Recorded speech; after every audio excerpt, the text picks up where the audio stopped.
Lo que vas a ver hoy puede cambiar para siempre tu visión de la inteligencia artificial. Es mi conversación con Karen Hao. Karen Hao es ingeniera por el MIT y fue la primera periodista que habló sobre OpenAI en 2019, cuando no tenía más que 100 empleados.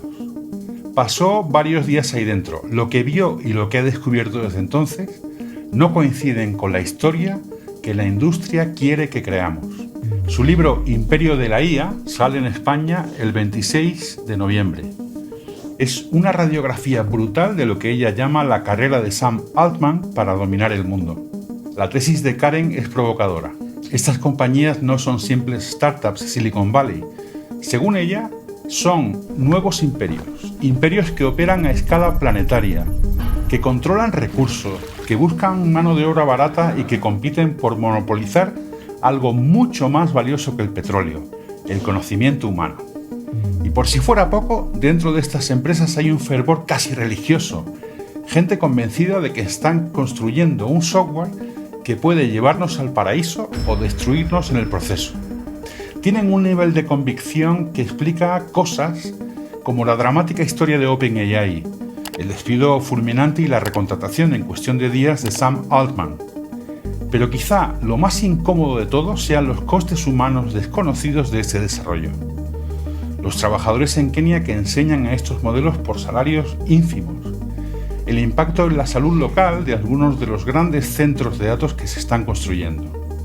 Así que preparaos, porque esta conversación con Karen Hao es una mirada profunda a un lado de la IA que no conocíamos.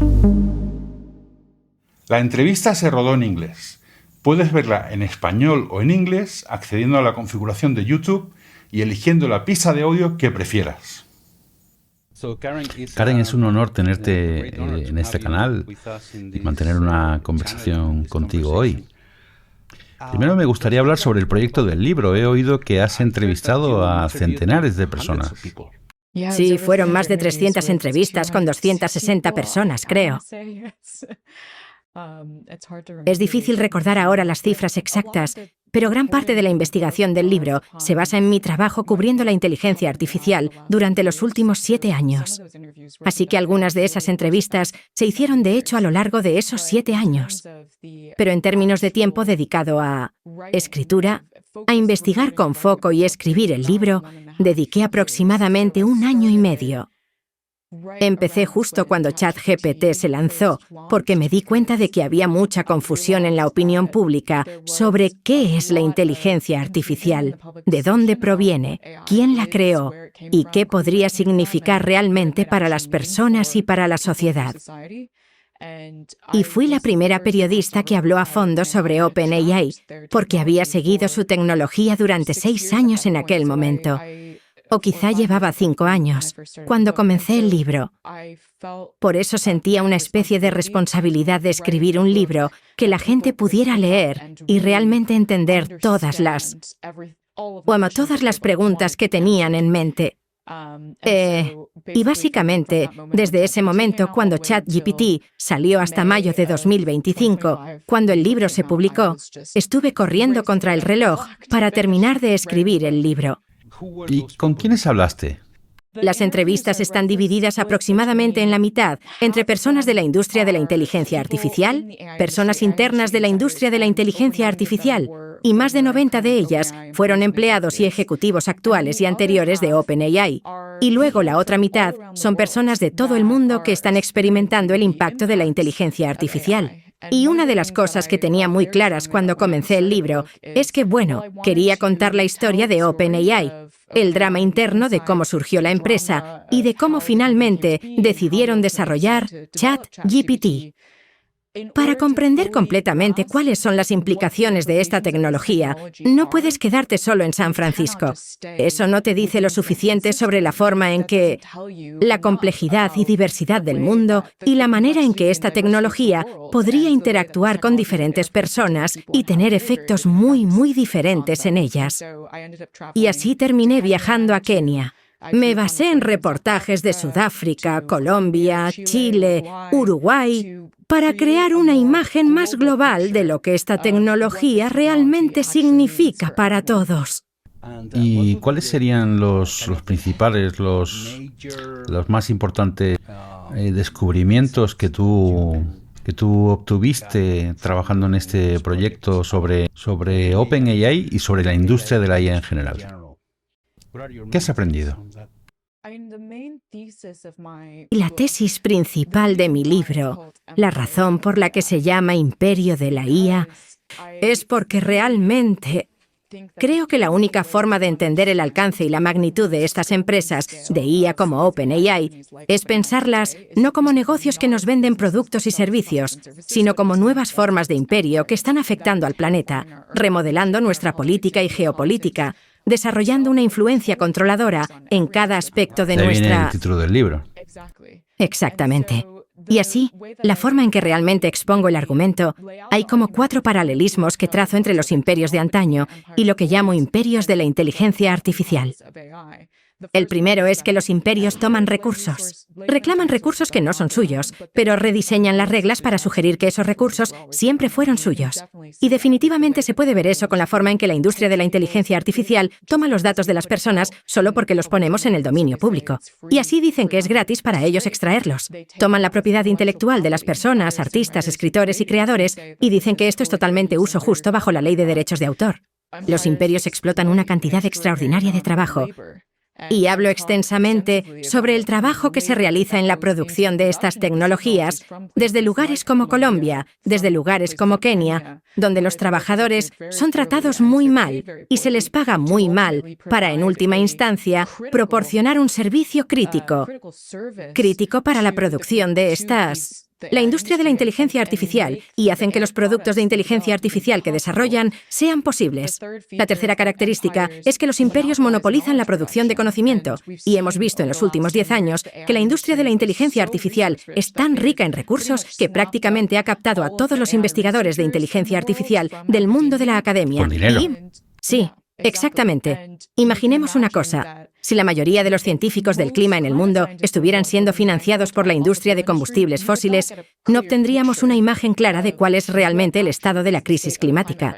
Y de la misma manera, en realidad no estamos obteniendo una imagen clara de las verdaderas capacidades y limitaciones reales de la inteligencia artificial, porque la producción de ciencia sobre la inteligencia artificial está siendo fundamentalmente distorsionada para inclinarse hacia el interés corporativo, en el interés de estas empresas. Y luego, la cuarta y última característica del imperio es que siempre crean un relato agresivo de competencia moral. Se ven como un buen imperio luchando contra el imperio malvado. ¿Sabes? Tú estás... ¿Quién es solo el imperio del mal aquí? A lo largo de la historia de OpenAI, han redefinido quién es el imperio del mal según lo que les conviene. Así que inicialmente, el imperio del mal era Google, y luego el imperio del mal se convirtió en China. Y es de la misma manera que, ya sabes, en aquel entonces, el imperio británico decía, somos mejores que el imperio holandés. El imperio francés decía, somos mejores que el imperio británico. Y eso era la justificación de por qué se expandían agresivamente y tomaban recursos y explotaban esta mano de obra. Y la idea era que estos imperios malvados podrían potencialmente traer la desaparición de la humanidad. Pero nosotros, como el buen imperio, estamos en una misión civilizadora. Estamos trayendo progreso y modernidad al resto de la humanidad y religión al resto de la humanidad. Y a través de eso, en realidad estamos dando a la humanidad la oportunidad de acceder al cielo. No estás pintando una imagen positiva como la que estamos sobre la IA, como la que estamos acostumbrados a escuchar en las noticias. Incluso en mi canal estoy fascinado por algunos de los productos. También estoy fascinado por la historia de estas compañías y por el alcance, el tamaño y la dimensión de su ambición. Y me siento intrigado por una cosa de la que hablas en el libro, que es ese sentido religioso en la formación de estas compañías. ¿Qué quieres decir con eso? Hago una pequeña pausa en el vídeo para hablaros un poco sobre la trastienda del canal. Detrás de estas producciones hay personas con las que yo no podría contar si no fuera por el apoyo de los patrocinadores. El sponsor de este vídeo es CyberGhost VPN, una aplicación líder global en la industria de la navegación por Internet privada y segura. Tiene 38 millones de usuarios en todo el mundo y es el VPN más recomendado en Trustpilot. Su red privada virtual oculta tu dirección IP, encripta tus datos y redirige todo tu tráfico en Internet a través de un túnel seguro. CyberGhost VPN desbloquea más de 35 servicios de streaming, incluyendo Netflix, Hulu, Amazon Prime y Disney Plus, de tal forma que te da acceso sin restricciones a tus contenidos favoritos. Sin importar desde dónde te conectes, cuando estés de viaje podrás usar tus websites favoritos sin ningún tipo de restricción local. CyberGhost VPN no registra ni guarda datos de sus clientes, ni siquiera ellos saben lo que haces en la red. Todo esto es posible gracias a una red de más de 11.000 servidores con los que la compañía cuenta en 100 países. Una infraestructura que permite que los clientes disfruten de conexiones privadas y totalmente seguras. Tiene una aplicación fácil de usar y ofrece distintas versiones para todas las plataformas, incluyendo Windows, Mac, iOS, Android, Smart TVs, consolas de juegos y Linux. Puedes usar una sola suscripción de CyberGhost VPN para proteger hasta 7 dispositivos al mismo tiempo. Puedes compartir tu suscripción en casa con el resto de tus familiares. El caso es que CyberGhost VPN hace una oferta especial para este canal. Usando el enlace que hay en la descripción, os vais a ahorrar un 83% del precio de la suscripción. Es una pasada. Solo pagáis 2,03 € al mes y además os regalan 4 meses. Puedes darte de alta en el servicio y si en 45 días no estás satisfecho, te devuelven el dinero. Bueno, primero, me encantaría hablar un poco sobre el epígrafe de mi libro. Hay 2 citas que menciono en ese epígrafe. Una de ellas es de Sam Altman.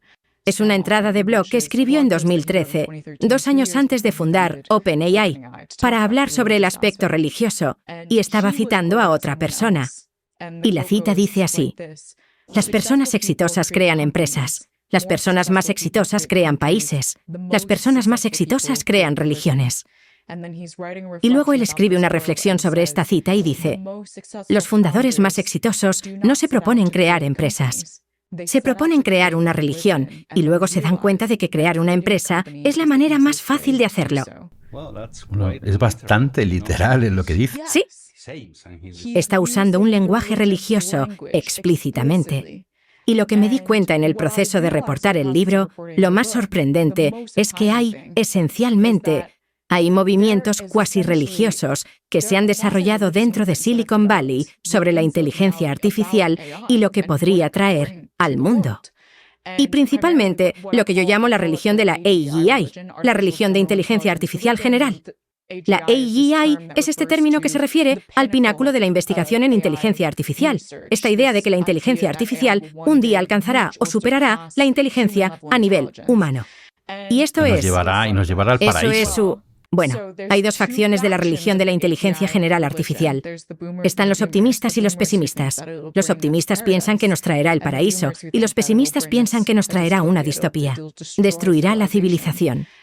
Y la razón por la que lo llamo creencias cuasi religiosas, o se podría argumentar que son creencias religiosas en toda regla, es porque ambas se basan en la idea de que la inteligencia general artificial es posible, es inminente y va a ser catastróficamente transformadora para la civilización, ya sea en una dirección positiva o negativa. Pero esto en realidad no se basa en evidencia científica ni en consenso científico. El 75% de los investigadores de inteligencia artificial hoy en día no piensan realmente que tengamos las técnicas siquiera disponibles para crear inteligencia artificial general y no están seguros de que sea posible en absoluto. Y así, la gente de la religión de la AGI, ellos mismos hablan del tema como una creencia. Se autodenominan creyentes de la AGI. Usan esa palabra creyente para describir de lo que realmente están hablando, porque saben que no hay, ¿sabes?, evidencia científica real a la que puedan apuntar en la literatura para decir que todo lo que afirman es correcto. Es solo una corazonada que tienen. Y eso es, en última instancia, cuando hablas de antiguos imperios intentando llevar la religión por el mundo, esta es su religión que están intentando llevar por el mundo. Y creen que lo que está en juego puede ser el cielo o el infierno para la humanidad. ¿Y convierte esa creencia a estas compañías en sectas? Lo cierto es que uno se encuentra en una situación en la que las personas que eligen trabajar en estas empresas, que logran permanecer y resistir en estos ambientes, tienen un fervor increíble por lo que hacen. Y ese fervor, si bien los impulsa, y es la pasión, La misión que realmente los empuja a soñar en grande, a ser ambiciosos y a tomar riesgos, al mismo tiempo, es ese fervor el que también puede convertirse en una venda para su capacidad de ver realmente cómo sus acciones, cómo su tecnología está impactando a la gente alrededor del mundo. Se vuelven reacios a ver y a examinar las pruebas del mundo real sobre sus propias acciones. Muy llamativo lo que estás diciendo. Totalmente. O sea que el fin justifica todos los medios, sean los que sean. Y ese es uno de los mayores desafíos, creo, de estas ideologías. Es que si lo hacen, de repente se convierte en una justificación para cualquier cosa. Todo lo que haces. Cualquier cosa. Y sabes, a medida que la evidencia se ha acumulado con el tiempo, de los costos ambientales, los costos laborales, los costos sociales de la tecnología que están produciendo, se aferran cada vez más a esa religión. Porque ellos se dicen, no pasa nada, porque al final del camino todo estará mejor. Ok, ¿nos puedes poner algún ejemplo de esta manera de pensar y de esta actitud dentro de OpenAI? A partir de conversaciones con gente normal que trabaja allí, quiero decir, con seres humanos. Bueno, empecé a darme cuenta de este aspecto de la creencia y de la religión cuando hablaba con gente que forma parte del grupo de los Doomers. Esas personas que tienen mucho miedo de que la AI vaya a matar a todo el mundo. Y sus voces temblaban por teléfono al describirme esta posibilidad. Y esto era algo real. ¿Eran personas que trabajan ahora mismo en OpenAI? Presentes y pasados, sí. O sea que la gente que trabaja en estas compañías habla sobre estos Claro temas. que sí, todo el tiempo. Todo el tiempo. Sí. Y la razón por la que, ¿sabes? La gente que podría pensar que esta tecnología podría llevarnos a nuestra perdición, pero aún así elegiría trabajar en OpenAI, es porque si te pones en su lugar y piensas, ¿qué harías si realmente creyeras que una empresa podría causar una devastación global? Para intentar evitarlo. Yo trabajaría para ellos. Exacto. Y por eso es que terminan haciendo eso. Y por eso también, a lo largo de la década de historia de OpenAI, ha habido enormes niveles de drama en esta empresa. Wow, nos tienes que contar sobre eso más adelante. Exacto. Porque puedes imaginarte que hubo unos choques ideológicos brutales entre las personas que están trabajando allí para intentar evitar las consecuencias negativas cataclísmicas. Y la gente que trabaja allí para intentar propiciar cambios positivos exponenciales. Están viendo exactamente lo mismo e interpretándolo de maneras completamente opuestas. Estuve unos días con Jeff Hinton, el padrino de la IA, y me dijo que la seguridad en este momento para estas compañías no es en este momento una preocupación. Porque la competencia que hay ahora mismo en el sector, no solo entre las empresas de IA, sino entre Estados Unidos y China, que ahora mismo no tienen ni siquiera tiempo para hablar sobre seguridad. Y claro, eso me preocupa mucho. ¿Cuál es tu opinión sobre esto? Siempre hay tiempo para pensar en la seguridad. Ellos han optado por no hacerlo. Son ellos quienes están perpetuando esta narrativa de que no hay tiempo. Hay algo bastante interesante con la palabra seguridad y cómo se emplea en el sector de la inteligencia artificial. Tradicionalmente, cuando hablamos de que un producto es seguro, pensamos que, ¿sabes?, va a ser seguro para nuestros hijos, va a ser seguro para el medio ambiente, que simplemente no va a dañar nuestra salud, que funciona correctamente. Pero, en realidad, en la industria de la IA, durante mucho tiempo, la seguridad no ha significado ninguna de esas cosas. Ha significado específicamente la prevención del apocalipsis de la IA, de que la IA mate a todo el mundo. Y esto se remonta al aspecto religioso. No hay pruebas de que la IA llegue a un punto en el que pueda matar a todo el mundo de repente. Pero debido a estos movimientos que se han desarrollado, donde las personas tienen estas creencias ideológicas profundamente arraigadas, se ha invertido una enorme cantidad de recursos en intentar prevenir este problema específico. Y han diseñado estos marcos para pensar en este problema y técnicas para prevenirlo, y un léxico para hablar sobre el problema. Así que, en realidad, Geoff Hinton, cuando habla de seguridad, y creo que probablemente tiene una definición más amplia. Pero tradicionalmente hablando, la seguridad de la IA en realidad significa algo fundamentalmente diferente de lo que la gente asume que significa. No es la seguridad ambiental, ni de la seguridad de la salud, ni siquiera de evitar la discriminación por parte de estas herramientas. Se trata específicamente de prevenir la inteligencia artificial rebelde en el futuro. Y esta mentalidad cuasi religiosa en esta gente que va todos los días a trabajar, igual que vamos nosotros, pues ellos van con otra mente, ¿no? ¿Esto se da en otros laboratorios de inteligencia artificial o es propio de OpenAI solamente? Es, hasta cierto punto, sí, en el sentido de que se ha convertido en una parte integral del tejido cultural del mundo de la inteligencia artificial. Y por lo tanto, muchos investigadores implicados en este mundo empiezan a adoptar estas creencias, sin importar la compañía para la que trabajen. Dicho esto, OpenAI y Anthropic son los semilleros de esta forma de pensar, porque Google, Microsoft, algunos de estos gigantes tecnológicos que llevan mucho tiempo existiendo, son más claramente empresas. Claro, se dedican a ganar dinero. Ellos ganan dinero, sí, y ellos lo entienden, y quienes trabajan para ellos también. Y así naturalmente atrae a ciertas personas que no necesariamente comparten estas creencias. Porque si las tuvieras, no te sentirías atraído a trabajar para una organización que solo busca el lucro. Las personas que terminan yendo a OpenAI o Anthropic, que son startups que realmente proyectan esta sensación de que no son solo empresas, sino que en última instancia están haciendo cosas para el beneficio de toda la humanidad, ahí es donde la religión realmente empieza a congregar. Y la gente religiosa empieza a congregarse. Y explicaría este carácter cuasi religioso de estas empresas. Esto explicaría por qué Mark Zuckerberg está teniendo tantas dificultades para encontrar talento. Creo que podría explicar parte de ello. Y creo que la otra parte es que Meta, en general, no tiene una gran reputación. ¿Sabes? Por años y años de escrutinio, de errores y de algunas consecuencias devastadoras a las que han conducido.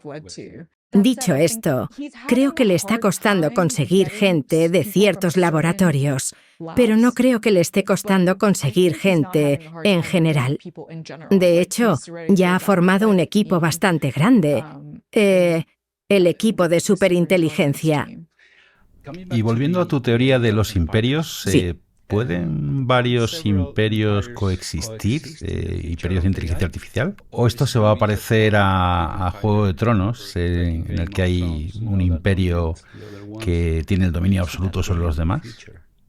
Es una pregunta interesante, porque yo preferiría un futuro donde no existan imperios, así que nunca he pensado Yo también. realmente. Nunca me he planteado si pueden coexistir. Más bien he pensado en cómo nos deshacemos de ellos. Creo que podrían coexistir.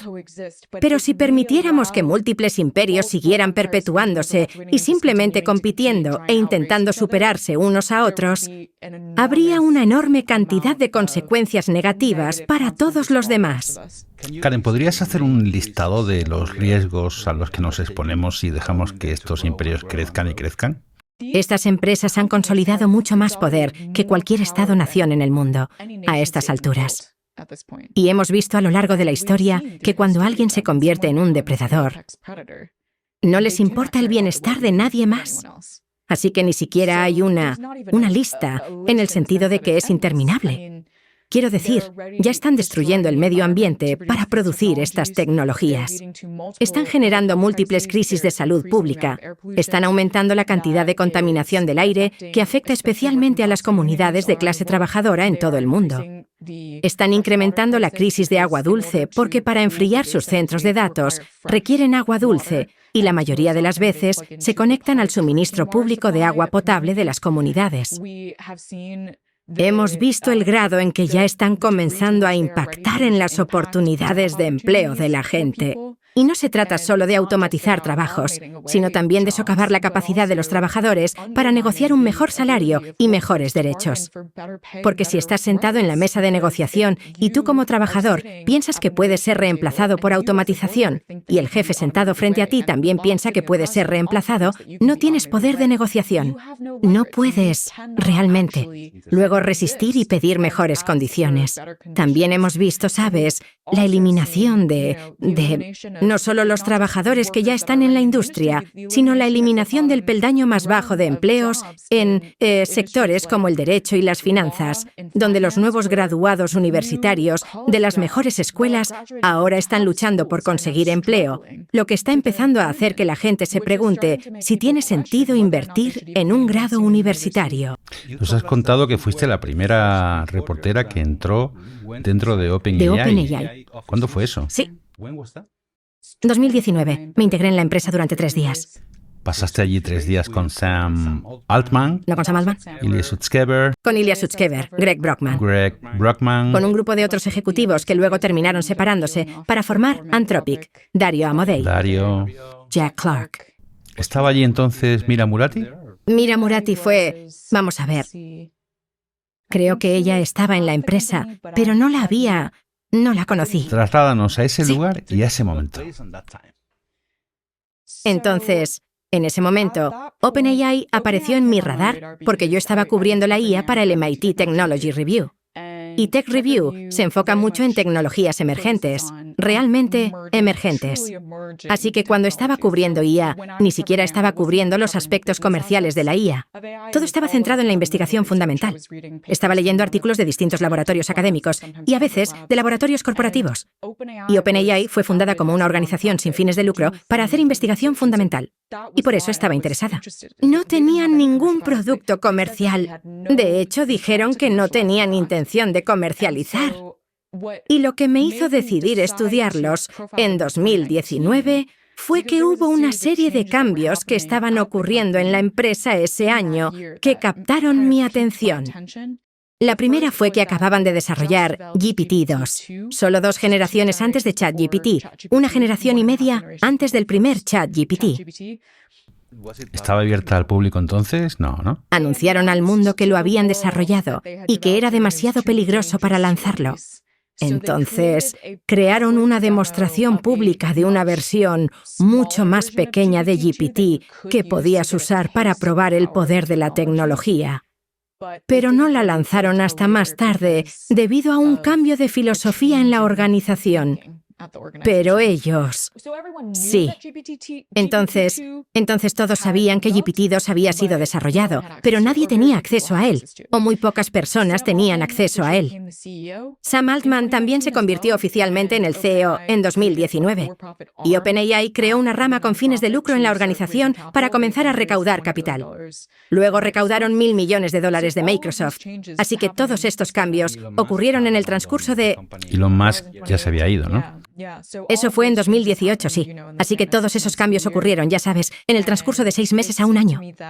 Entonces pensé que si todos esos cambios estaban ocurriendo y OpenAI ya tenía cierto grado de influencia, tanto en la trayectoria del desarrollo de la inteligencia artificial como en la forma en que los responsables de políticas y el público pensaban sobre la inteligencia artificial, que estos cambios podrían tener un impacto en la manera en que el público finalmente sería introducido a la inteligencia artificial y los responsables de políticas aprenderían a pensar sobre esta tecnología.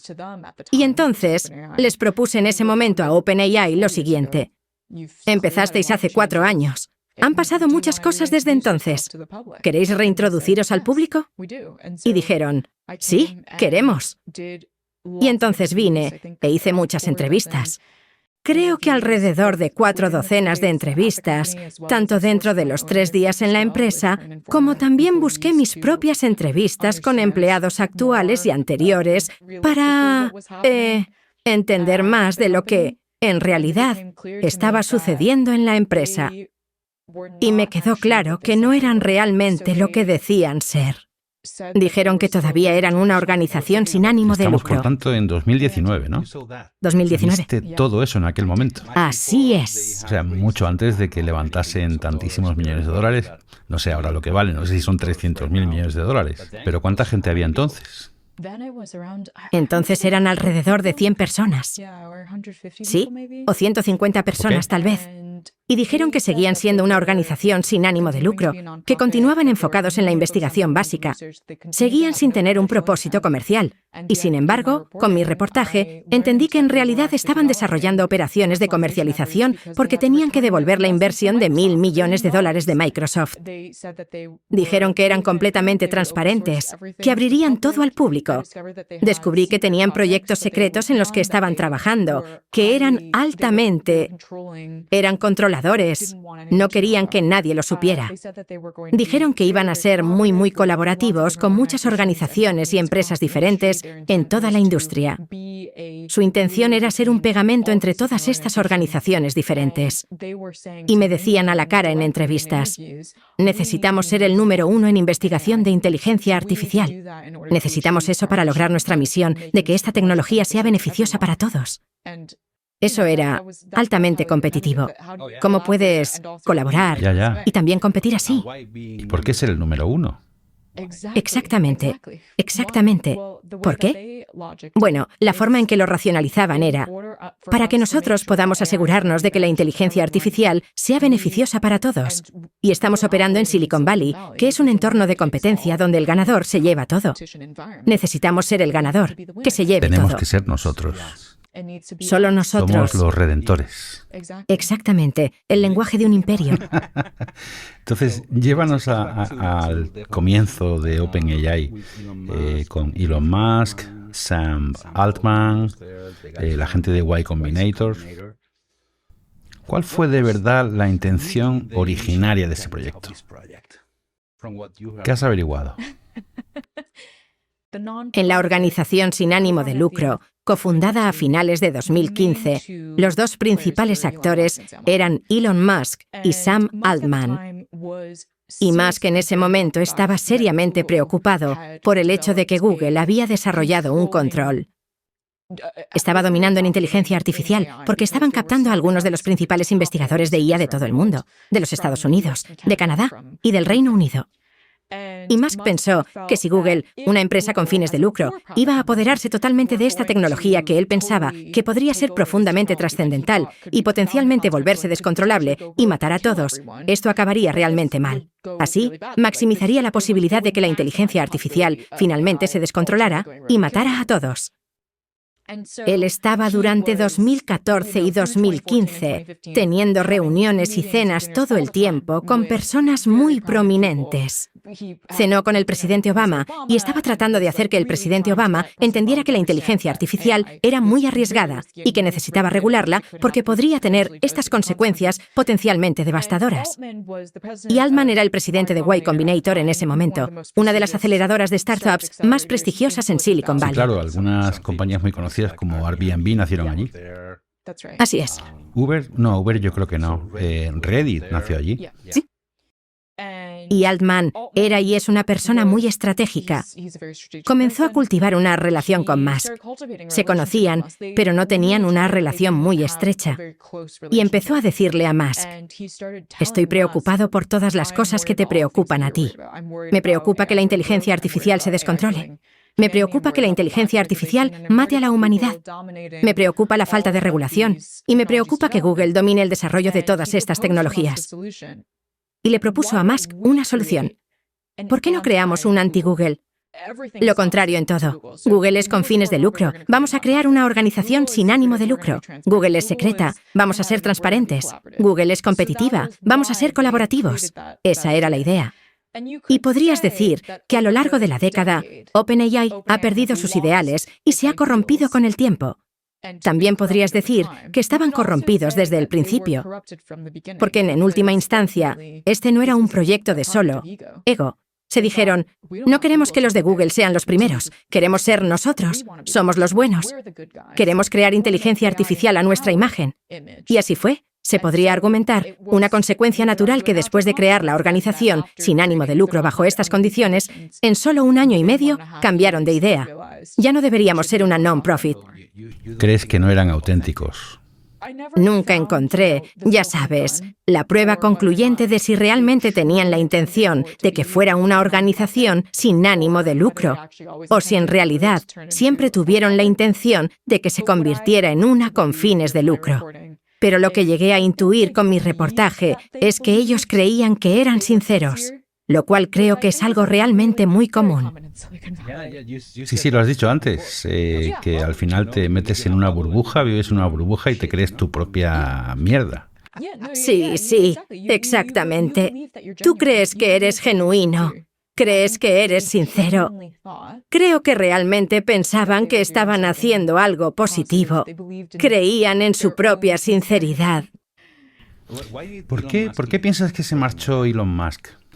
¿Fue por los motivos que él adujo en el juicio que están teniendo sobre cómo Sam Altman había cambiado la cultura, había defraudado el propósito originario? ¿Crees que esa fue la razón real por la que se marchó? No exactamente. La razón por la que Musk se fue es porque en 2017, un año y medio después de la fundación, se hizo evidente que necesitaban convertirse en una empresa comercial o tener una entidad empresarial, porque habían decidido que la forma más rápida de ganar en inteligencia artificial era construir modelos de inteligencia artificial cada vez más grandes que se entrenan en conjuntos de datos con un tamaño nunca visto y supercomputadoras nunca vistas. Y construir ese tipo de infraestructura será extraordinariamente caro. Necesitaban recaudar más dinero del que una non-profit podía recaudar, así que necesitan algún tipo de vehículo de financiación y comienzan... Y él estuvo de acuerdo. Musk y Altman comienzan las discusiones. Está bien, necesitamos algún tipo de entidad comercial. Y luego no pudieron ponerse de acuerdo sobre quién debería ser el CEO de esta nueva entidad con fines de lucro. Tanto Musk como Altman querían ser el director ejecutivo. Esto se convirtió en un problema porque ninguno de los dos estaba dispuesto a ceder. Y Ilya Sutskever, científico jefe, y Greg Brockman, director de tecnología, en realidad querían a Musk.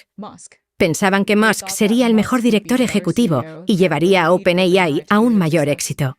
Sam Altman tenía una relación personal con Greg Brockman. Habían sido amigos durante mucho tiempo.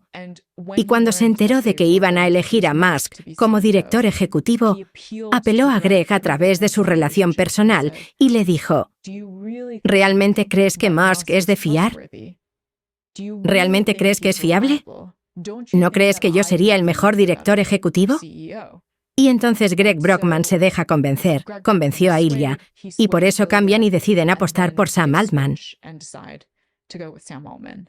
Y una vez que Musk se entera de que no va a ser el director ejecutivo y que la empresa se va a convertir en una empresa, no va a seguir siendo una organización sin fines de lucro. Ya no quiere estar involucrado en el proyecto. Así que decide irse. Quiere hacer su propia versión de OpenAI en Tesla. Y hay una reunión dramática donde, cuando anuncia al resto de los empleados de la empresa, me voy y voy a crear esencialmente un competidor. Un becario cuestiona las intenciones de Musk y dice: un momento, ¿no era nuestro objetivo no competir con nadie y así no crear una especie de carrera hacia el fondo? Y Musk explota y dice: eres un idiota, he pensado en esto durante tanto tiempo, no entiendes cuánto he pensado en esto. Esta es la única manera en que va a tener éxito, porque se había dado cuenta de que el nivel de capital era inmenso. Y para él, Tesla era la respuesta a esa dimensión necesaria de capital. Para OpenAI, la respuesta fue comenzar este nuevo vehículo con fines de lucro. Y cuando Musk se fue, OpenAI afrontó esta crisis existencial porque Musk era en realidad el principal sponsor de la organización sin ánimo de lucro. Inicialmente, se había comprometido de palabra a dar $1.000 millones de financiación a la non-profit. Y cuando se fue, decidió no cumplir esa promesa. Y así, OpenAI no tenía otro lugar en donde obtener el dinero. Y Altman comenzó a hablar con varias personas, tratando de averiguar cómo tapar ese agujero. Reid Hoffman entonces decidió ser una especie de solución de emergencia para las cuentas, los costes generales y operativos que necesitaban para simplemente salir adelante hasta que pudieran encontrar otro patrocinador. Y luego, en un momento, Altman está en la conferencia de Sun Valley, que a veces se conoce como el campamento de verano para multimillonarios, y se encuentra con Satya Nadella, director ejecutivo de Microsoft, en el pasillo, y le presenta esta idea de OpenAI. Y esto provoca conversaciones durante varios meses, y por eso Microsoft decide darles $1.000 millones. Y claro, él convence a Satya Nadella para que comercialice los productos, no para que invierta en una non-profit. Se acerca a Nadella con la idea de hacer una inversión en la empresa con fines de lucro. Y a cambio, Microsoft obtendrá al menos uno de los modelos de OpenAI. Esa fue la premisa inicial.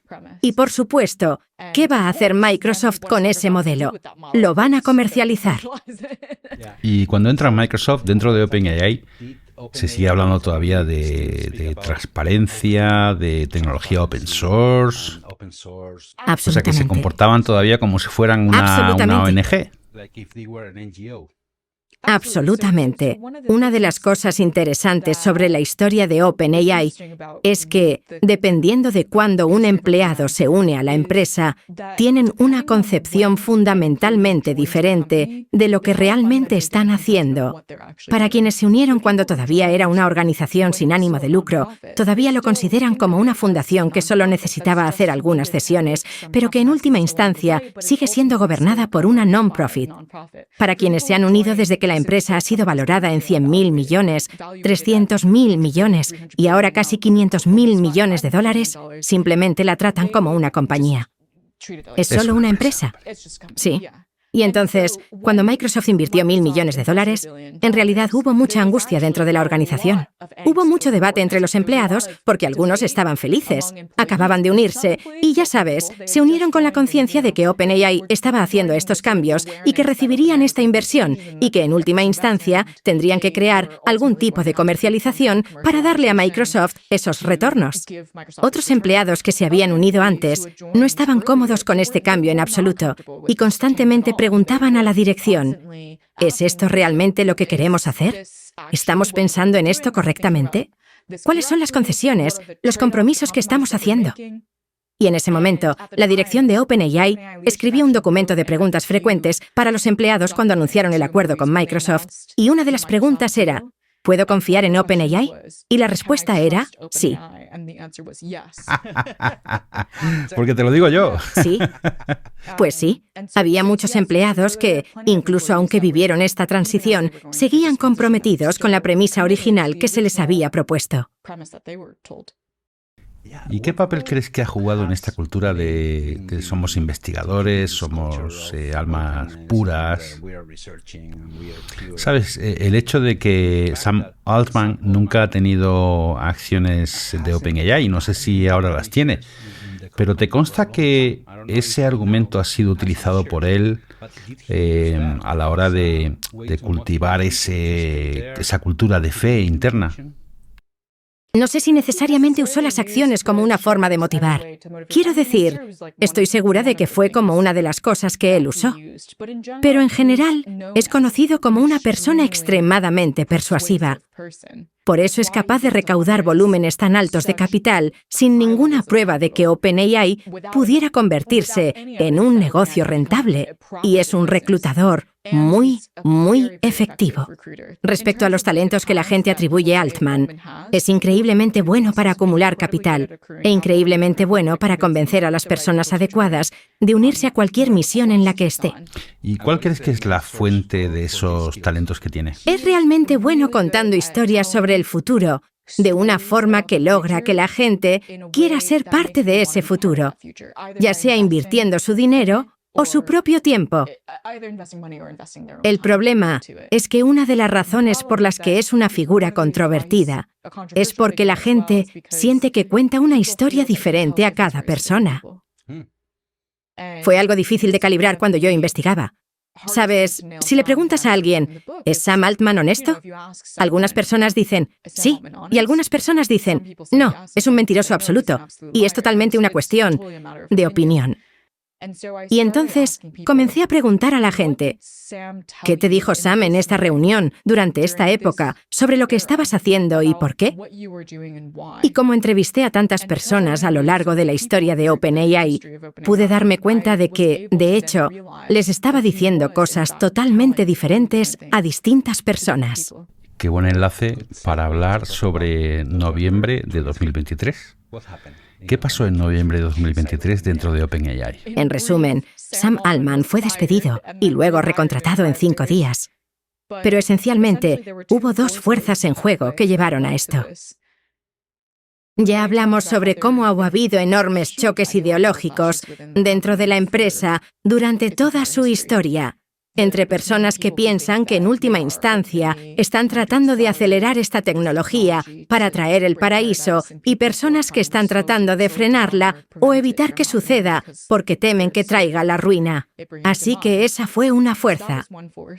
El consejo de la non-profit de OpenAI de entonces estaba más orientado hacia la ideología pesimista. Esta preocupación de que si tomaban una decisión equivocada dentro de la empresa, esto podría llevar a consecuencias catastróficas. La otra fuerza en juego era el hecho de que Altman decía cosas diferentes a distintas personas. Y muchos de sus ejecutivos se estaban volviendo cada vez más frustrados con la incapacidad de confiar en lo que él decía y la falta de consenso compartido sobre lo que la empresa realmente estaba haciendo. Había muchas disputas internas entre diferentes equipos, entre divisiones. Había muy mal ambiente dentro. El ambiente se volvió irrespirable porque no tenían claridad. Sam Altman le decía a un equipo: «Estoy de acuerdo con vosotros, tenéis toda la razón». Y a continuación decía a otro equipo que no estaba de acuerdo con el de la reunión anterior. Y así, ellos se organizaban grandes peleas sin posibilidad de avanzar. Y al final, hay 2 ejecutivos que van al board para decirles lo que Altman estaba haciendo y dicen: «Esto está llevando a un ambiente caótico. Está ralentizando nuestro progreso en la investigación. Esto está impidiendo que funcionemos como una organización normal». Y el consejo piensa: «Bueno, no es solo eso. La deriva podría ser catastróficamente peligrosa». Si Altman está erosionando en última instancia la capacidad de la gente para tomar decisiones acertadas sobre el desarrollo de esta tecnología. Y dentro de su visión del mundo, solo un paso en falso en el desarrollo de esta tecnología podría realmente desviar a la humanidad en una dirección irrecuperable. O sea, Altman tiene que irse. Y así, después de largas discusiones entre los 2 ejecutivos que dieron un paso adelante y 3 miembros independientes del board, deciden despedirlo. Y termina regresando. Él vuelve porque la situación derivó en un buen número de sorpresas. El board y los ejecutivos cometieron un gran error estratégico en la forma de comunicar el cambio. Sí, lo hicieron bastante mal. Fatal. Los ejecutivos tenían más evidencias del comportamiento de Altman que los demás. Los más problemáticos, esos que les frustraban. Pero Altman es muy bueno en general cuando se dirige a audiencias más grandes con empleados, y parece muy razonable. Por eso, la mayoría de los empleados no eran capaces de conciliar lo que escuchaban del board y los ejecutivos sobre lo que Altman había hecho, con su experiencia personal de él. En general, ya sabes, él hablaba en las reuniones de la empresa y aparecía como un líder visionario, como que él era realmente bueno en motivar a la gente para pensar en los próximos pasos y darles ese sentido de propósito y de misión. Y la forma de comunicarlo fue súper dramática. Ya sabes, lo hemos echado. Y dijeron: «Porque no ha sido franco siempre en sus comunicaciones». No dieron ningún detalle en absoluto. Los empleados estaban confundidos porque decían: «Este no es el Altman que conocemos». Y luego se enfadaron porque no estaban recibiendo más detalles. Y la decisión podía poner en peligro significativamente muchas de las cosas que les importaban, el trabajo que estaban haciendo. ¿Qué pasa si la empresa colapsa? Todo ese trabajo desaparecería. Sus salarios, necesitan mantener a sus familias, sus hijos. Viven en una ciudad muy cara. Y también había una oferta pública que estaba ocurriendo al mismo tiempo, que era un mecanismo por el cual OpenAI iba a permitir a los empleados vender sus acciones en el mercado secundario. Y esas acciones podrían haber permitido a algunos empleados recibir millones de dólares en cash. Algunos ya habían hecho pagos iniciales para una nueva casa, apoyados en el hecho de que podrían acceder a esta liquidez. ¿Y cómo se transformó OpenAI tras este cambio? El hecho de que Ilya Sutskever se marchó, luego también se supo que Mira Murati abandonó el barco. Uno tiene la impresión de que ahora Sam Altman es el rey de OpenAI. Y eso me lleva a pensar que quizá esos impulsos negativos de los que hemos hablado, pues solo crecieron a partir de entonces. En mi opinión, se produjeron dos cambios muy importantes. Uno es que tienes razón. Todos los que lo desafiaron se fueron y empezaron sus propias empresas. La competencia en la carrera ha aumentado porque ahora hay más participantes. Y en general, la facción más pesimista que había existido durante mucho tiempo dentro de la empresa, la mayoría terminó alejándose porque simplemente sentían que no podían, realmente no veían una salida. Mientras que antes, como dijiste, si estuvieras en su lugar, intentarías ir a trabajar en esta empresa y tratar de detenerlo. Muchos de ellos llegaron a la conclusión de que habían sido utilizados y que si se quedaban en la empresa, seguirían siendo utilizados para perpetuar objetivos con los que no estaban de acuerdo. Así que ahora OpenAI es, diría yo, hay menos choques ideológicos intensos, que la mayoría de las personas que se han quedado en la organización están más convencidas de la idea de que no es más que una empresa. Y querrá ser rentable. Y solo están construyendo productos comerciales y generando más y más ingresos. ¿Quién sabe cuál es su plan de salida? Pero el otro cambio que ha ocurrido es que creo que el público se ha dado cuenta de que OpenAI no es una organización impecable. Creo que ha habido mucha más conversación y mucho más escrutinio sobre la empresa y sobre Altman, y si realmente es una empresa en la que se debe confiar. Y creo que eso ha sido saludable, porque creo que OpenAI durante mucho tiempo tuvo una reputación que en realidad no merecía. Se aprovecharon de esta idea de idealismo, de altruismo que no era tan objetivo. Y ahora creo que la gente entiende que en última instancia son un negocio. Hay algunas ideologías interesantes que están impulsando su trabajo también. Y lo que están haciendo no es solo por interés público. Y de hecho podría no ser de interés público en absoluto. Es por su propio interés. ¿Y está Sam Altman bien equipado para tomar decisiones sobre lo que es bueno o malo para los usuarios de OpenAI? No creo que nadie esté bien preparado. Hablemos sobre eso. ¿Son estas compañías demasiado grandes y demasiado importantes? No es sensato tener la expectativa de que alguien sea perfecto. Solo somos humanos. Tenemos defectos, tenemos nuestras rarezas, todos tenemos nuestras deficiencias. El problema es que si luego afectas, ya sabes, las vidas de miles de millones de personas y cómo se verán afectadas por una persona que es imperfecta, como todos nosotros, vas a tener muchas consecuencias porque tienes una visión del mundo muy específica que tiene puntos ciegos y no vas a poder relacionarte con ciertos tipos de personas o ni siquiera haber pensado en las formas en que las personas viven en el mundo. Y así, en última instancia, si están tratando de construir tecnología para lo que sea, 2.000 millones, 8.000 millones de personas, se va a desmoronar para muchas de esas personas porque es lo natural, como que no importa quién esté al mando de esta empresa. Y así, para mí, la pregunta no es, ¿deberíamos confiar en Sam Altman? La pregunta es, ¿deberíamos confiar en cualquier empresa que esté estructurada de tal manera que una persona o un grupo muy pequeño de personas son quienes toman decisiones que podrían tener efectos profundos en la vida de miles de millones de personas? Has comentado que Sam Altman es muy bueno levantando fondos y cultivando el talento de las personas. Pero desde fuera parece que lo suyo no es la dirección operativa, el mantenimiento del orden, de la disciplina en la compañía. ¿Por qué es el CEO de una compañía tan grande? ¿Ha dirigido una organización potente antes de tener este trabajo? ¿Qué credenciales tiene para sostener ese nivel de responsabilidad tan grande, ese nivel de poder tan grande? Sí, bueno, antes de eso, él había comenzado una startup de la que era el jefe. Fue un fracaso. Y que, como dices en tu libro, iba a cambiar el mundo.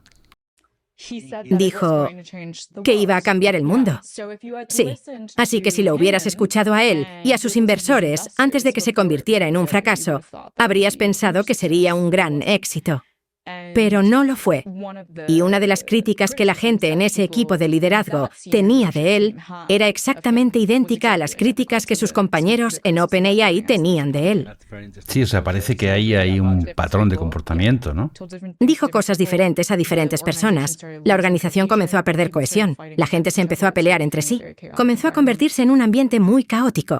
Y creo que para responder a tu pregunta de cómo se convirtió en el CEO de una empresa tan grande ahora, es porque él fue el fundador. ¿Sabes? Este es en realidad un problema muy común en Silicon Valley. Es que el tipo de personalidad que se necesita para ser un fundador es a menudo antitético al tipo de persona que luego puede operacionalizar una gran organización. ¿Verdad? Y por eso creo que hemos visto a OpenAI contratar a una nueva CEO de aplicaciones, Fidji Simo, porque ella es una líder operativa. Y Altman ha dicho públicamente que no le gusta dirigir grandes empresas. No es bueno en la gestión. Él es el líder visionario, así que va a seguir desempeñando el papel de director ejecutivo visionario, continuar recaudando fondos. Pero Fidji va a desempeñar el papel que jugó Mira Murati antes de que se fuera, la directora de tecnología después de Greg Brockman, y realmente gestionar las operaciones diarias del equipo. Quizá un último punto que podemos cubrir en esta conversación, que está siendo auténticamente fascinante para mí.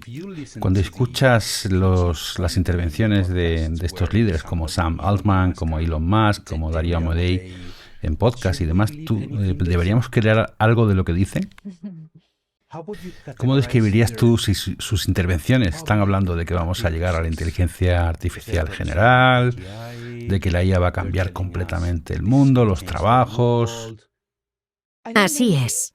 Creo que, tal vez, la mejor manera de pensar en lo que están diciendo es entender que todo lo que dicen al público tiene un motivo. Y la mayoría de las veces, el motivo es: confía en mí. Confía en mi empresa, confía en mi producto de inteligencia artificial, úsalo, cómpralo. Así que algunas de las cosas que dicen son ciertas, seguro. Otras cosas que dicen, probablemente no tanto. Yo no desacreditaría todo lo que dicen, porque también se puede discernir mucho sobre cómo están pensando, sobre a dónde quieren llevar la tecnología de inteligencia artificial, lo cual es importante entender, porque son ellos quienes tienen el poder y el capital para realmente hacerlo realidad. Pero no tomes todo, todas las promesas, todas las advertencias que dan al pie de la letra. Hay ese motivo que impulsa todo. Sí, quizá deberíamos pensar que siempre estamos asistiendo a un speech de ventas, ¿no? Nos están vendiendo algo todo el tiempo. Eso es. Pero no es solo vender en el sentido de que busquen la compra, cómo hacer que compres el producto. También es vender en el sentido de lograr que los legisladores no los regulen, que otras personas no se enojen con ellos. ¿Sabes? Es vender de múltiples maneras diferentes. Y esencialmente, tratar de deshacerse de las barreras y obtener acceso a los recursos que les permiten continuar persiguiendo su visión hasta el final. ¿Qué dirías tú a los padres que me escriben a través del canal y me preguntan por el futuro de sus hijos, por la formación que deberían recibir en este contexto de tantísimos cambios laborales? ¿Qué les puedes decir? Invierte en estudiar algo que realmente aumente tu pensamiento crítico, tu capacidad de adaptarte y tu habilidad para resolver problemas. Creo que esas 3 habilidades serán increíblemente importantes en el futuro, porque la inteligencia artificial va a convertir muchas tareas hoy bien remuneradas en trabajos de bajo coste, y las personas que destacarán serán las que piensen de manera creativa en formas que la inteligencia artificial no puede, y estarán resolviendo problemas de maneras que la inteligencia artificial no puede.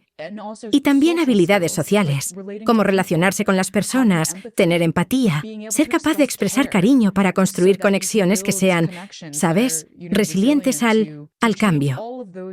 Todas esas cosas se valorarán mucho. Y creo que cuando la gente se pone muy nerviosa y piensa, solo necesito que mi hijo aprenda una habilidad, como aprender a usar la inteligencia artificial, eso no va a ayudar. No va a ayudar porque las tecnologías de inteligencia artificial seguirán cambiando. Y por eso necesitas ser altamente adaptable. Necesitas aprender a aprender rápidamente. Y aprender habilidades ahora, esas habilidades van a ser completamente irrelevantes porque las tecnologías van a cambiar, las plataformas van a cambiar, los trabajos del futuro van a cambiar. Así que lo mejor que puedes hacer es prepararte para ser un aprendiz extremadamente curioso, crítico y adaptable. Entonces, ¿tu apuesta es, por ejemplo, por la filosofía? Sí, filosofía, economía, historia, lógica.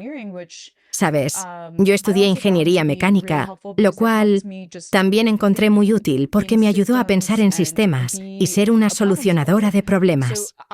Por eso, creo que puedes llegar a esto desde muchas disciplinas diferentes y puedes gravitar hacia lo que te interesa. Pero realmente, lo esencial no es necesariamente aprender el conocimiento exacto o las habilidades exactas, como las habilidades técnicas, sino que, de hecho, las habilidades soft van a ser las más importantes. Yo también le doy muchas vueltas a este tema. Tengo más años que tú y he ido aprendiendo poco a poco a través de mi experiencia en la vida. He ido aprendiendo cómo pensar. Yo creo que ahora mismo tengo un buen hábito de pensar, pero ya soy mayor. ¿Puedes aprender a pensar cuando eres más joven? Sin el pilar de una carrera profesional bien llevada. O sea que en realidad tengo dos preguntas.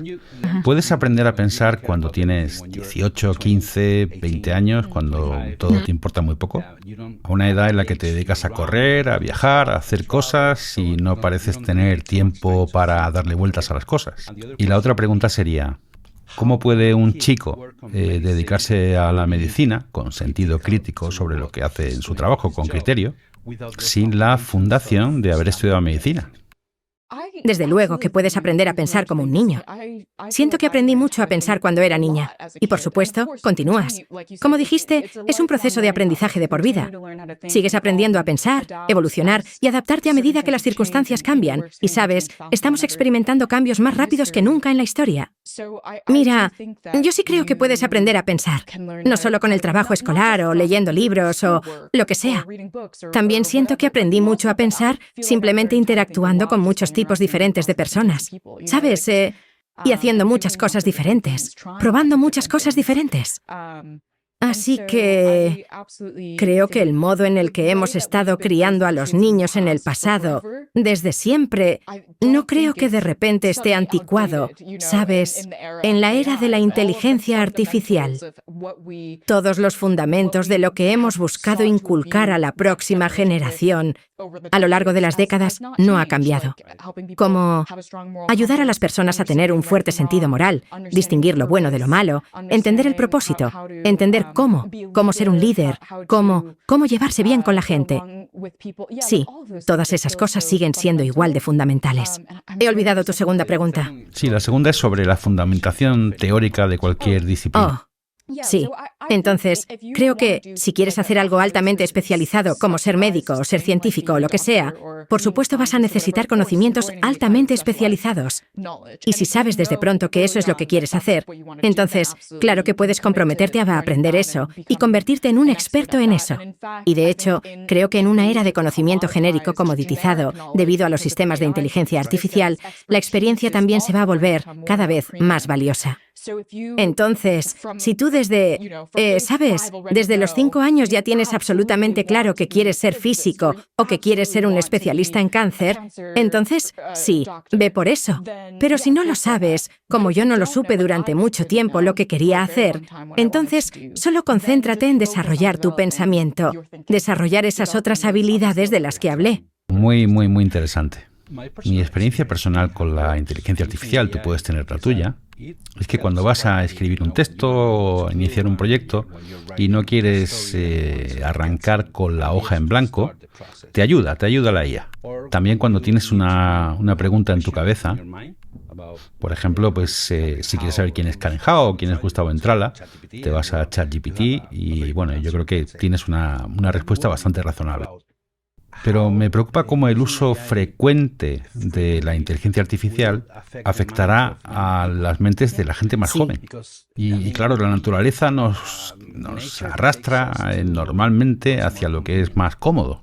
Y si tienes a tu disposición una máquina que responde cualquier pregunta que le hagas, ¿no te parece que eso es peligroso para la gente más joven?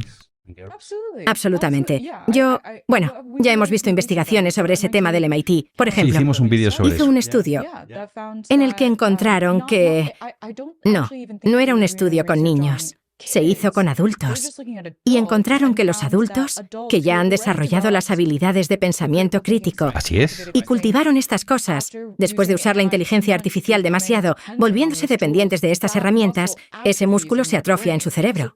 Así que piensa en lo que eso significa para los niños que nunca han tenido la oportunidad de desarrollar eso. Simplemente nunca van a tener ese músculo si se vuelven muy dependientes. Y eso sin tener en cuenta el hecho de que, sabes, desafortunadamente, en las últimas semanas, pocos meses, ha habido esta serie de titulares serios sobre la salud mental, problemas en los niños y algunos niños que se han quitado la vida debido a desarrollar dependencias realmente tóxicas con respecto a estas herramientas de chatbot. Y entonces, yo sí creo absolutamente que hay múltiples niveles de riesgo en la facilidad de uso y la accesibilidad de estos productos. Y claro, los amigos virtuales, los asesores virtuales, los políticos en todo el mundo hablando sobre la IA en las escuelas y que los niños necesitan aprender la IA desde pequeños. ¿Tú qué opinas sobre eso? Quiero decir, lo primero que diría es que la inteligencia artificial es un término tan amplio y me gusta pensar en la palabra inteligencia artificial como la palabra transporte. Hay muchos tipos diferentes de transporte. Entonces puedes usar una bicicleta, un cohete, un coche autónomo, un camión que consume mucha gasolina. Y obviamente necesitamos transporte en el mundo, pero generalmente cuando hablamos de transporte no somos igual de imprecisos y no decimos sin más. Necesitamos más transporte, más transporte. Transporte, vale, pero ¿qué tipo de transporte? ¿Deberíamos usar más bicicletas y más coches eléctricos que camiones que consumen mucha gasolina o cohetes? Para mí, los sistemas de inteligencia artificial a gran escala que estas empresas están construyendo en forma de chatbots ahora son como el cohete del transporte, en el sentido de que puede haber algunas necesidades legítimas para eso, pero en realidad es un subconjunto bastante estrecho de nuestras necesidades de transporte que se satisfacen con cohetes. Y para mí pensar en la inteligencia artificial de la misma manera sería como, ¿por qué estamos dando a todos un cohete para hacer cualquier cosa? Como si estás viajando de Madrid a París en cohete, eso parece totalmente innecesario y un gran desperdicio de recursos. ¿Sabes? No es adecuado para ese propósito. Por eso tenemos aviones y por eso también tenemos trenes y hay otras formas diferentes de transporte que pueden llevarnos allí. Y entonces, a los políticos que están diciendo, necesitamos usar IA en la educación, los niños necesitan usar IA, les preguntaría, ¿qué tipo de IA? Porque hay muchos otros tipos de tecnologías de IA que no son estos chatbots, que no tienen estos efectos en los niños. Antropomorfizados, ¿no? Exactamente. No son chatbots. Y los niños no caerán en la trampa de pensar que esto es de alguna manera su amigo o de alguna manera un oráculo que les está dando fuentes de verdad sobre el mundo. Y así que yo diría, ya sabes, invierte en investigación para entender cómo diferentes tipos de herramientas de inteligencia artificial impactan en la educación de los niños y no permitir que los niños adopten aquellas en las que la investigación dice que perjudicarán su educación. Permitirles adoptar, apoyar e invertir más en construir nuevas formas de tecnologías de inteligencia artificial que fortalecerán su educación. ¿Crees que las grandes tecnológicas serán las que hagan esas aplicaciones educativas? ¿Crees que tienen los incentivos para hacerlo? Es interesante porque Google, por ejemplo, ha tenido durante mucho tiempo diferentes tipos de herramientas de inteligencia artificial para la educación, pero que no son los chatbots. Y así lo han hecho antes. Pero debido a que es tan costoso desarrollar estos chatbots, está consumiendo todo su presupuesto. Estamos hablando de cientos de miles de millones, a veces billones de dólares, para desarrollar estas tecnologías. Hemos visto una reasignación de capital, no solo en educación, sino en otras formas alternativas de inteligencia artificial. Como algunas de estas empresas solían trabajar en inteligencia artificial para el descubrimiento de fármacos, inteligencia artificial para la salud. Ahora no pueden invertir en esos aspectos porque simplemente están construyendo estos. No lo hacen. Por un lado, sabes, para responder a tu pregunta, creo que las empresas podrían, en algún momento, si dejaran de construir estos chatbots, pero tenemos. La trayectoria en la que están actualmente está llevando todo ese dinero que solían aplicar en herramientas de educación, de inteligencia artificial, más especializadas, a simplemente desarrollar estos chatbots genéricos, que no son seguros para los niños. Si me permites, hablemos un poco sobre Karen Hao. ¿Cuál ha sido tu trayectoria, tu camino en la vida para terminar haciendo periodismo sobre tecnología? De una manera muy especializada, ¿cuál ha sido tu viaje en la vida para llegar a este punto? Sí, así que mencioné que estudié ingeniería mecánica. Fui al MIT para mi licenciatura y siempre creí que iba a trabajar en la industria tecnológica. Pensé que toda mi carrera sería en Silicon Valley, de hecho, así que me mudé a San Francisco.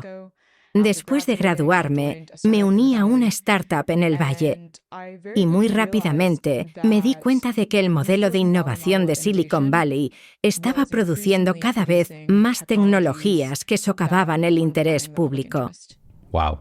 En general, la razón por la que había ido a trabajar en tecnología y aprendido ingeniería en primer lugar fue porque realmente quería hacer lo contrario. Quería construir tecnologías para el interés público. Pero Silicon Valley construye tecnologías rentables. No necesariamente. Como que si hace algo bueno para el público, eso, ¿sabes? Eso está bien, pero es secundario.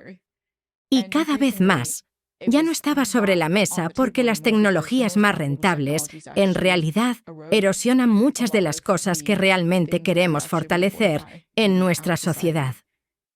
Y así que dejé la industria. Decidí dedicarme al periodismo y empecé a tratar los incentivos perversos, como dice la gente, de la industria tecnológica. Y usar el periodismo como mi herramienta para el cambio social, para intentar que el público entienda la tecnología, que no le tema, que entienda de dónde viene, el hecho de que hay ideologías y culturas dentro de Silicon Valley que están realmente imbuidas en la tecnología. La tecnología no es neutral. Y para tener conversaciones más críticas sobre qué tecnologías estamos realmente construyendo aquí y si realmente son las correctas, ¿las queremos o deberíamos estar invirtiendo en otras cosas? ¿Y cómo reaccionan tus fuentes ante tu nivel tan profundo de conocimiento de la tecnología? Eres ingeniero. Entonces, ¿cómo reaccionan las fuentes? Debe ser una entrevistadora bastante dura, ¿no? Sí, yo creo que en general a la gente le gusta hablar conmigo, porque puedo hablar con ellos bastante en profundidad sobre su trabajo, ¿sabes? A la gente le encanta hablar sobre su trabajo, especialmente a los investigadores de inteligencia artificial. Realmente les encanta hablar sobre su trabajo. Y puedo interactuar con ellos en torno a las ideas y los conceptos más técnicos. Y eso hace que la gente se sienta más cómoda compartiendo información conmigo. También. Claro, o sea, no necesitan adaptarse a ti. Sí. Para que tú entiendas lo que te están diciendo. Desde tu perspectiva, tú tienes el lenguaje, el conocimiento, tienes todo. Sí. Pero te diría que en realidad no creo que haya podido desarrollar esto, porque estudié ingeniería mecánica. Yo creo que cualquiera. Formo a periodistas sobre cómo cubrir la IA, y les digo siempre, no importa cuál sea tu formación, mientras tengas habilidades de pensamiento crítico y mucha curiosidad para aprender. También puedes aprender el vocabulario, puedes aprender estos conceptos y también hablar a ese nivel. Y conozco a muchos reporteros de inteligencia artificial que provienen de otras trayectorias. Estudiaron inglés, o estudiaron derecho, o lo que sea, y también hacen reportajes fantásticos a ese nivel de profundidad técnica y exhaustividad. Así que no es algún tipo de formación en ingeniería lo que me da esta ventaja. Pero supongo que mi fortaleza es que fui a una escuela que tiene una cultura similar a muchas de las escuelas a las que otras personas fueron en Silicon Valley. Y por eso tengo la capacidad de anticipar cómo alguien de ese mundo piensa sobre un tema. Claro, porque tú has compartido espacios con ellos. Sí. Tú conoces personalmente a algunas de las personas que están trabajando en estos proyectos. Sí, fui a la escuela con ¿Eran ellos. tus colegas? Sí, fui a la escuela. Quiero decir, creo que hay como 200 exalumnos del MIT que están trabajando en OpenAI. ¿Son personas especiales? No, esa es la cosa. Sí, todos son, ya sabes, todos somos especiales a nuestra manera. Pero no es como si fueran como genios intocables, ¿sabes? Son trabajadores arduos, son personas curiosas, son ávidos aprendices, tienen pasión por lo que hacen y están orientados a su carrera. Y ellos, y también como yo, querían entrar en una profesión en la que pudieran cambiar el mundo. También se les ha dado el privilegio de trabajar en un entorno donde se les paga millones de dólares. Pueden vivir en una burbuja donde no tienen que estar expuestos a las verdades incómodas de lo que hacen y cómo impacta a las personas. Qué interesante. Y rara vez se les desafía a replantearse las conclusiones que han sacado de sus experiencias. Y en última instancia, terminan teniendo una percepción distorsionada de cómo funciona el mundo y cómo debería Tú has trabajado funcionar. extensamente durante mucho tiempo en el MIT Technology Review, que es una publicación muy prestigiosa en todo el mundo. También has trabajado para el Wall Street Journal y para The Atlantic, donde has escrito bastantes artículos. Y he visto que tu trabajo ha sido citado por gobiernos en todo el mundo. Cuéntame sobre esto. Siempre he tratado de abordar mi periodismo Lo pienso como construir puentes, ser un traductor entre diferentes mundos, un traductor cultural, un traductor de material técnico denso a material comprensible cuando cubro tecnología. Y así, mientras que algunos periodistas tienen la teoría de que para hacer algo más accesible al público en general, se deben diluir los detalles técnicos y no pasar tanto tiempo en ello. Yo tengo una teoría opuesta, que creo que en realidad hay una gran capacidad en la persona promedio para entender los detalles técnicos de algo, siempre y cuando se pueda encontrar la manera correcta de explicárselo. Y así me esfuerzo mucho en mi trabajo para hacer eso, para realmente no evitar explicar los detalles más profundos y minuciosos de cómo funciona la inteligencia artificial. Y creo que por eso muchos gobiernos terminan citando mi trabajo, porque ellos mismos están tratando de captar. Los responsables de políticas están tratando de entender y quieren una comprensión más profunda de los aspectos técnicos de estos sistemas para luego idear intervenciones más detalladas cuando piensan en legislación o regulación o otras cosas. Muchos de los artículos que se citan son como explicaciones básicas donde hablo sobre qué es el sesgo en la inteligencia artificial. ¿Qué significa que un modelo de inteligencia artificial esté sesgado? ¿O cómo se entrena un modelo de inteligencia artificial? En lo básico, ¿qué es la inteligencia artificial? Así que esos son algunos de los artículos más citados. Y luego algunos de mis trabajos de investigación que se centran en algunas de las cosas de las que ya hemos hablado. El impacto de la inteligencia artificial en todo el mundo también se citan, porque es un trabajo que no muchas personas tienen los recursos para poder hacer.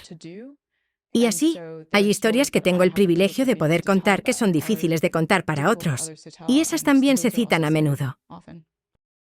¿Nos puedes hablar de una cara de la inteligencia artificial que quizá no conocemos?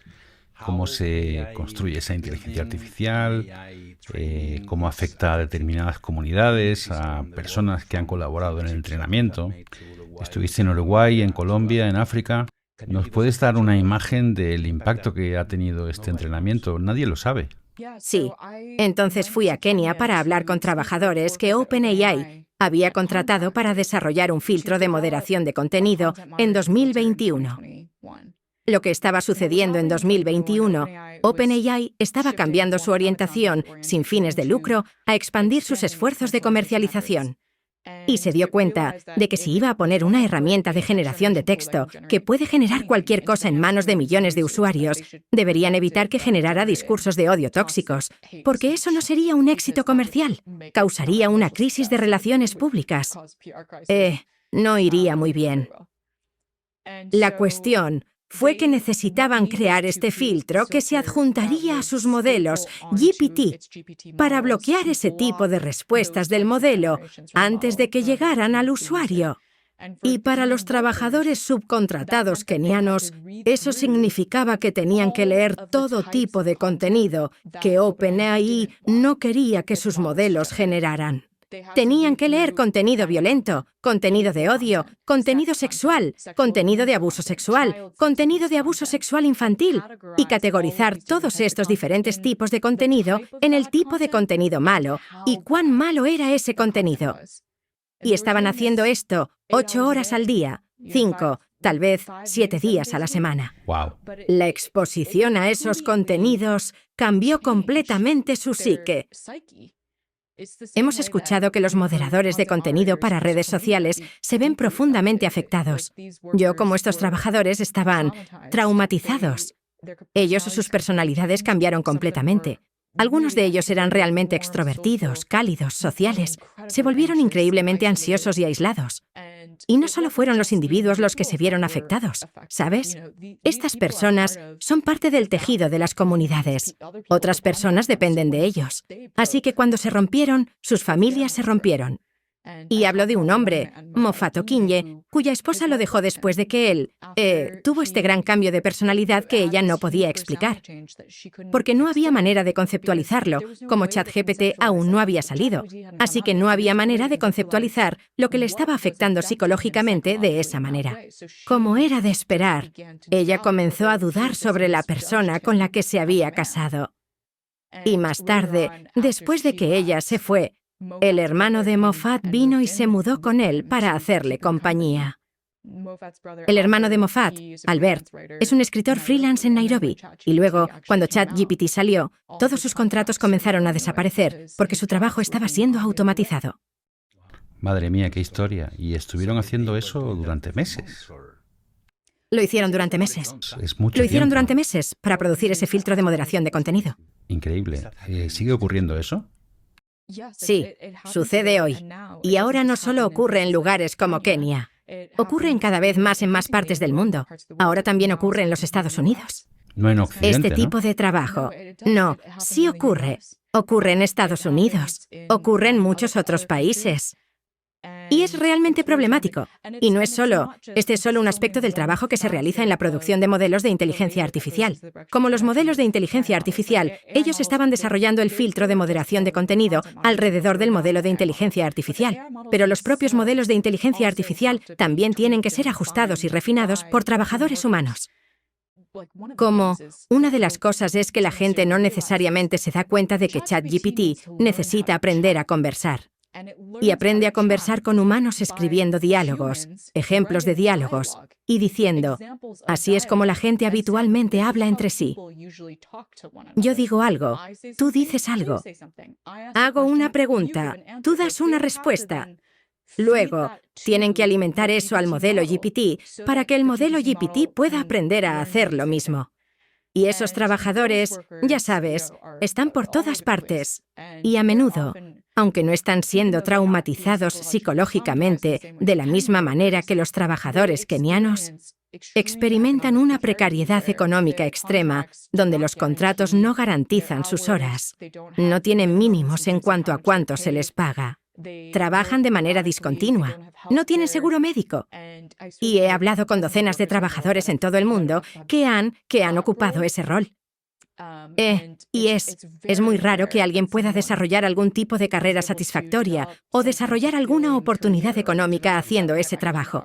Sí. Se les trata como personas colonizadas, como se hacía en el pasado. Sí, exactamente, exactamente. Se quedan con los recursos, no devuelven nada. Sí. ¿Y qué me dices sobre el impacto medioambiental?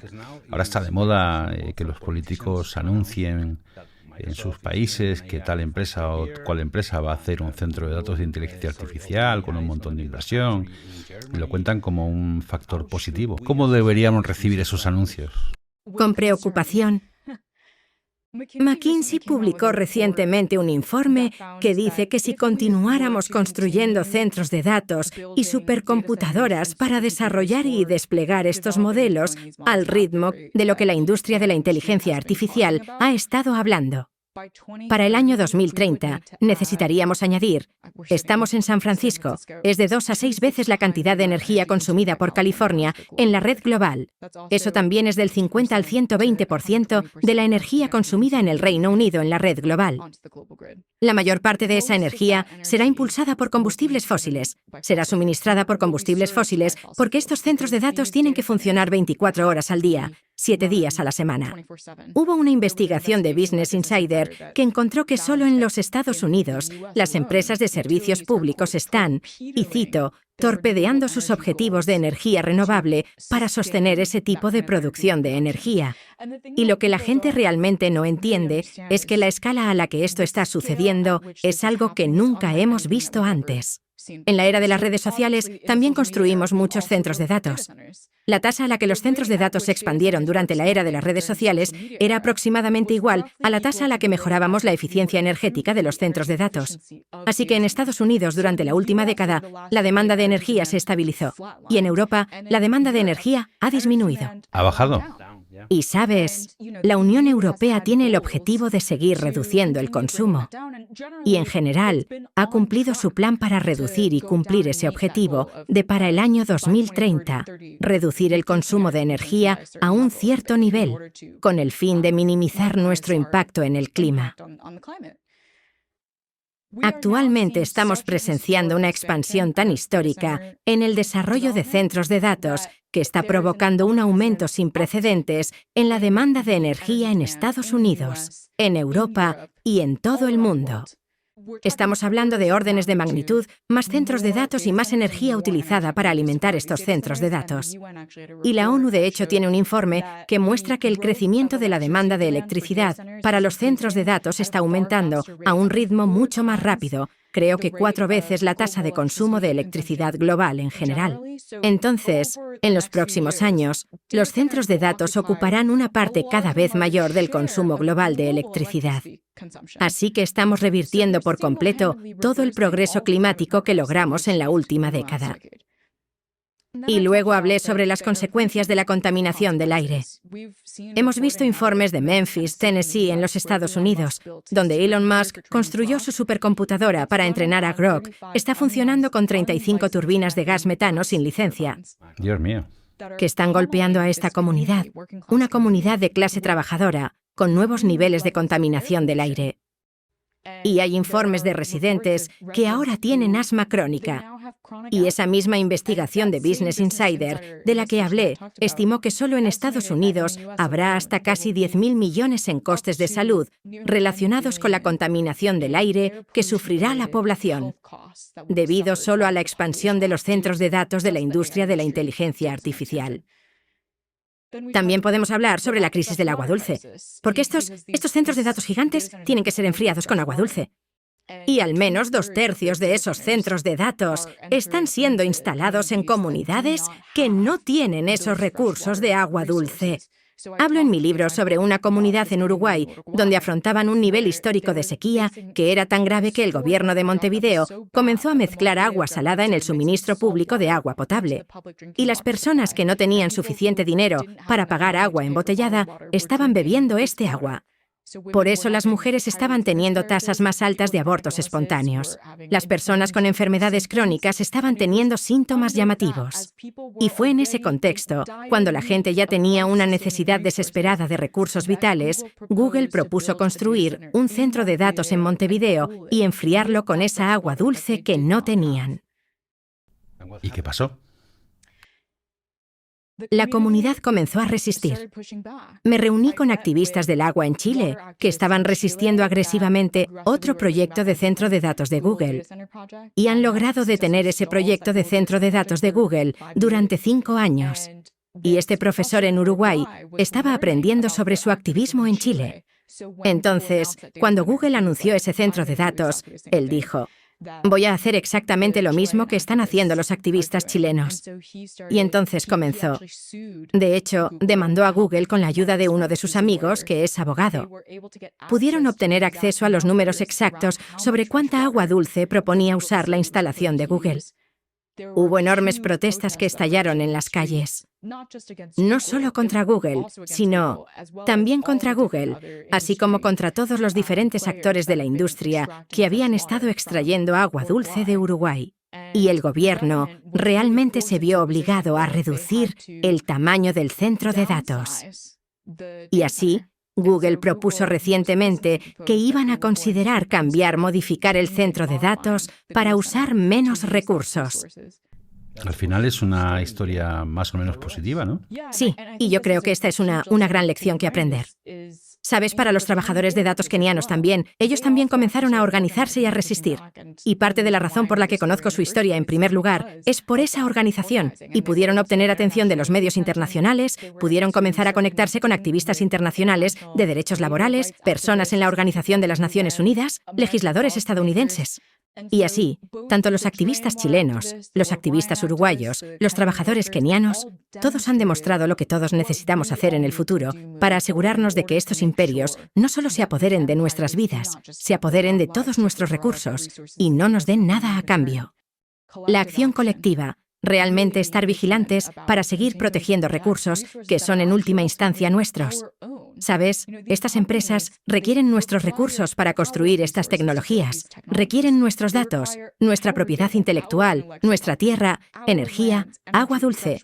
Necesitan acceso a nuestras escuelas, nuestros hospitales, nuestros negocios. Estos son todos lugares que en realidad nosotros poseemos. Y Silicon Valley ha hecho un trabajo fenomenal en la última década, convenciéndonos de que ellos poseen lo que nosotros poseemos. Pero ellos no. ¿Sabes?